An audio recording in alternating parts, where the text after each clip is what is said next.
ரிக்ரெஷனை பொறுத்தவரை simple linear regression and multi linear regression 2 டைப்பாக பிரிக்கலாம்.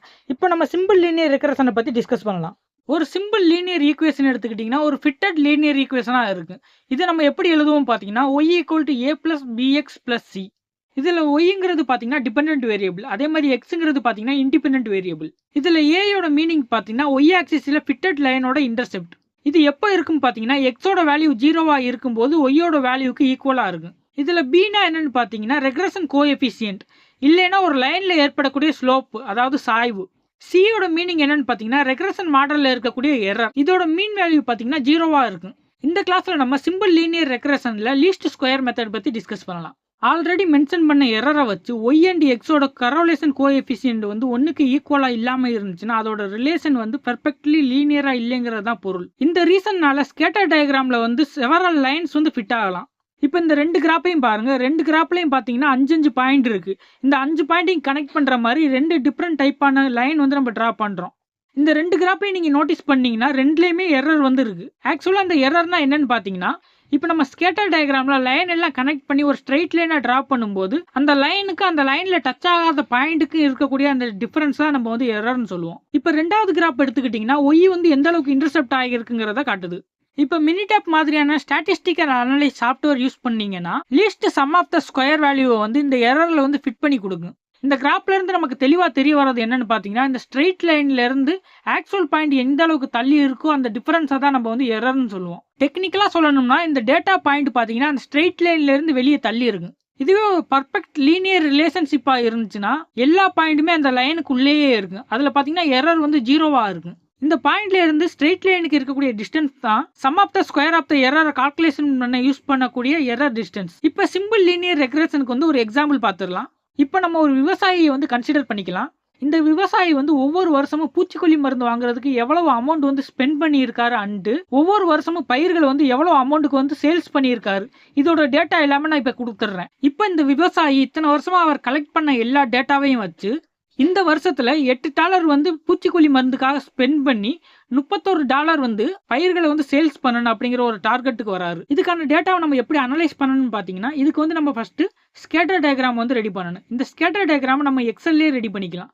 சப்போஸ் உங்களுக்கு எக்ஸல் யூஸ் பண்ண தெரியாட்டா எக்ஸல் எப்படி ஸ்கேட்டர் டயக்ராம் வந்து நான் ரெடி பண்ணணும் அப்படிங்கிறதுக்கான ஸ்டெப்ஸ் வந்து ஸ்க்ரீனில் கொடுத்துட்றேன். இந்த கிளாஸ்ல நம்ம மல்டிபிள் லீனியர் ரெக்ரெஷனை பத்தி டிஸ்கஸ் பண்ணலாம். இப்போ x2ங்கிற ஒரு நியூ வேரியபிள் எடுத்துக்கலாம். இந்த x2ங்கிற வேரியபிளை பார்த்தீங்கன்னா r² மாடலில் நம்ம ஆட் பண்ணும்போது x1 அண்ட் x2ல வந்து இம்பாக்ட் ஏற்படும். இந்த இம்பாக்டை வந்து நம்ம ஒய்ல வந்து டெஸ்ட் பண்ணுவோம். இந்த ப்ராசஸை தான் நம்ம வந்து மல்டி லீனியர் ரெக்ரெஷன் சொல்லுவோம். இந்த இடத்துல நம்ம நியூ வேரியபிளை வந்து இன்ட்ரோடியூஸ் பண்றதுனால r² வேல்யூ வந்து சேஞ்ச் ஆகுது.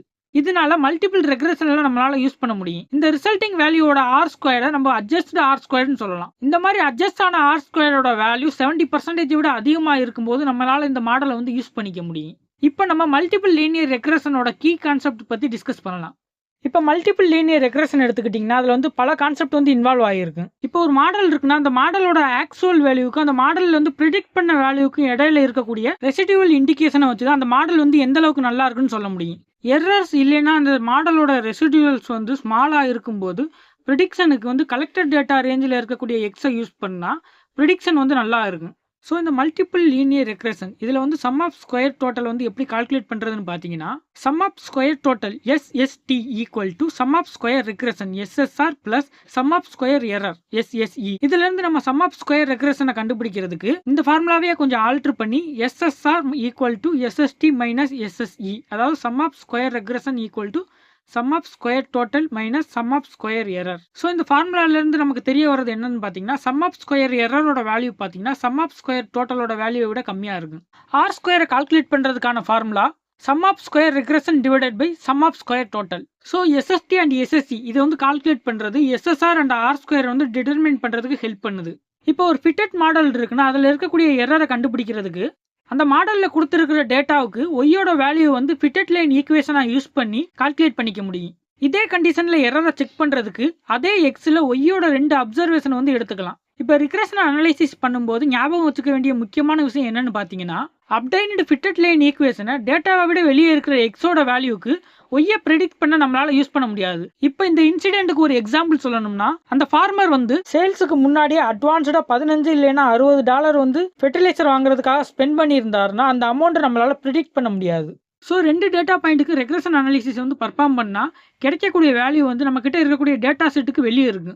ஒருவேளை ஒய் வந்து பல எக்ஸோட வேல்யூஸ் வந்து டிபெண்ட் பண்ணி இருந்துச்சுன்னா சிம்பிள் லீனியர் ரெக்ரெஷன் அனலைசிஸ்ல எக்ஸை வந்து ப்ரியாரிட்டைஸ் பண்ண யூஸ் பண்ணிக்க முடியும். பட் இந்த கண்டிஷன்ல எக்ஸோட ஒவ்வொரு வேல்யூவையும் வச்சு ஒய் வந்து ஒரு செப்பரேட் ரெக்ரெஷனா வந்து ரன் ஆகும். ஒரு எக்ஸ் அண்ட் ஒய் வேரியேஷனை வந்து நம்ம எக்ஸ்பிளைன் பண்றதுக்கு அதை வந்து எக்ஸ்ப்ளோர் பண்ண வேண்டிய அவசியம் கிடையாது.